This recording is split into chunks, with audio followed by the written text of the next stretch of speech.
Hello दोस्तों, कैसे हैं आप लोग। तो आज का मेरा वीडियो ये भारतीय संविधान के भाग है, जो कि भारतीय संविधान में 22 भाग दिया है, उसके बारे में देखेंगे। और उसमें कितने अनुच्छेद क्या है, किस क्या क्या क्या प्रक्रिया है उसमें, ये सब वीडियो इस वीडियो में हम लोग समझेंगे। तो आइए शुरू करते हैं। ये बोला भाग तो ये शुरू करते हैं हम लोग। और ये मेरा फर्स्ट भाग है। ये भाग 1 में जैसे बोला कि अनुच्छेद 1 से लेकर 4 तक के बारे में चर्चा किया गया, उसमें संघ और उसका राज्य क्षेत्र के बारे में चर्चा किया गया है। वही भाग 2 में अनुच्छेद 5 से 11 तक, वही भाग 2 में 5 से 11 तक अनुच्छेद से नागरिकता के बारे में चर्चा किया गया है। वही भाग 3 में अनुच्छेद 12 से लेकर 35 तक, इसमें मौलिक अधिकार के बारे में चर्चा किया गया है। वही भाग 4 के अनुच्छेद 500, भाग 4 में अनुच्छेद 36 से 51 तक, इसमें राज्य के नीति निर्देशक तत्व के बारे में चर्चा किया गया है। वही भाग 5 भाग चार हो गया था, 4 का क देखना है ना। तो भाग 4 के क में बोला गया है, भाग 4 के क में अनुच्छेद 51 के क, इसमें मौलिक कर्तव्य के बारे में चर्चा किया गया है। भाई भाग 5 में अनुच्छेद 52 से लेके 151, भाई भाग 5 में अनुच्छेद 52 से 151, इसमें संघ के बारे में चर्चा किया गया है। भाग 6 में अनुच्छेद 152 से 237 में राज्य के बारे में चर्चा किया गया है। वही भाग 7 में अनुच्छेद 238 अनुच्छेद 238 में इसमें बोला गया कि संविधान संशोधन अधिनियम 1956 द्वारा निष्कासित प्रथम अनुसूचित के भाग ख के राज्य में वही अनुच्छेद 8 में बोला गया है।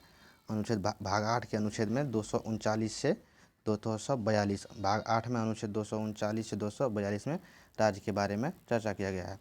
वही भाग 9 में अनुच्छेद 243 यानी 1 से लेकर 15 अनुच्छेद 20 में बोला कि संविधान के 73वां संविधान संशोधन अधिनियम 1992 द्वारा अंतः स्थापित किया गया है।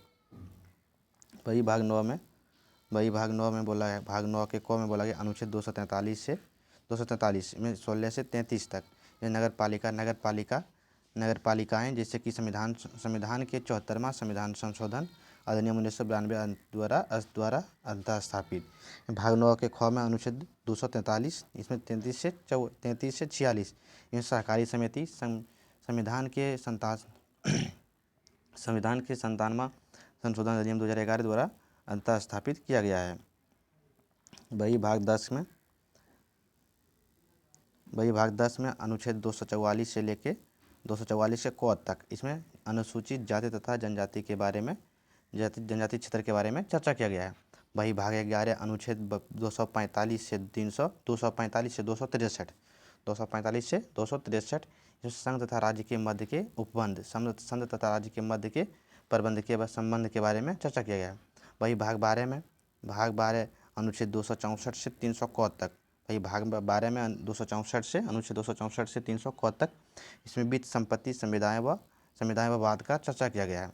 वही भाग 13 में अनुच्छेद 301 से लेकर 307 तक, वही भाग 13 में अनुच्छेद 301 से लेकर 307 तक, इसमें भारत के राज्य क्षेत्र के भीतर व्यापार वाणिज्य तथा समागमन के बारे में चर्चा किया गया है। वही भाग 14 में अनुच्छेद 308 से 323, भाग 14 के अनुच्छेद 308 से लेकर 323 में संघ तथा राज्य के अधीन सेवाएं के बारे में चर्चा किया गया है। विभाग 14 के क में अनुच्छेद 323 के ख से 327 के ख तक, इसमें 42वें संविधान संशोधन अधिनियम 1976 के द्वारा अंतः स्थापित। वही भाग 15 अनुच्छेद 324 से 329 के क तक, इसमें निर्वाचन के बारे में चर्चा किया गया। वही भाग 16 में अनुच्छेद 330 से लेकर 342 में कुछ वर्गों के विशेष उपबंध के बारे में चर्चा किया गया है। वही भाग 17 में अनुच्छेद 343 से 351 अनुच्छेद, इसमें 343 से 351 तक है, और इसमें राजभाषा के बारे में चर्चा किया गया है। वही भाग 18 में अनुच्छेद 352 से 360 इसमें आपात उपबंध के बारे में चर्चा किया गया है। वही भाग 19 में 361 से 367 अनुच्छेद 361 से 367, इसमें प्रकीर्णन के बारे में चर्चा किया गया है। वही भाग 20 में अनुच्छेद 368 में संविधान संशोधन के बारे में चर्चा किया गया है। इसमें भाग 21 में अनुच्छेद 369 से 392, इसमें अस्थायी संक्रमण कालीन तथा विशेष उपबंध के बारे में चर्चा किया गया है। वही भाग 22 में 22वां भाग में अनुच्छेद 393 से लेकर 395 से 395 से संस्कृत नाम प्रारंभिक हिंदी में प्राधिकृत पाठ और निरसन के बारे में चर्चा किया गया है। तो ये मेरा वीडियो कंप्लीट हुआ, 22 भाग देख लिए। तो वीडियो अगर अच्छी लगी हो तो चैनल को सब्सक्राइब कर लीजिएगा और वीडियो को लाइक कर दीजिएगा और अपने दोस्त को शेयर कर दीजिएगा। धन्यवाद।